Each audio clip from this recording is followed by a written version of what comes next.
Salam dostlar, zəhmətkeş əkinçilər. Bugün 30 aprel 2026-cı il Salyan rayonu Qarabağlı kəndindəyik. Arçit firmasının Tibron F1 çeşidi bu sahədə əkilib.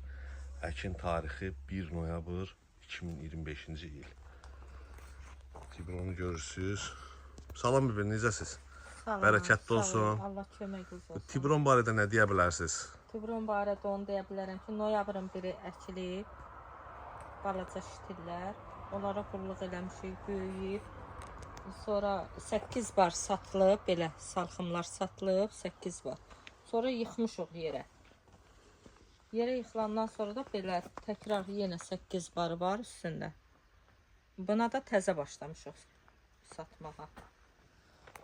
Rəngi, dadı, müştərilərin tələbatı hamısı öz yerində, gözəl, qaydasındadır. çox gözəl rəng alır. Maşallah olsun, Tibronu mən bu kalibrdə görməmişdim. Çox qəşəng meyvə çəkisi var. Onun da elə gözəl olmağı mənim agronomum düzgün məlumat verib də belə bizə. Allah canını sağ eləsin. Allah canını sağ eləsin Fərhad qardaşımızın. Bu pomidor təxminən hardasa bir 250-300 qram olar. Olar. 250 olar, 300-ə yaxın. Düzgün məsləhət verib, ona görə də belə gözəl olub bunlar. Həqiqətən. Allah bazar versin, Allah bərəkət versin. Çox gözəldir. Xeyirli, bərəkətli olsun. Sağ olun, Allah kömək. Sağ olun, var olun.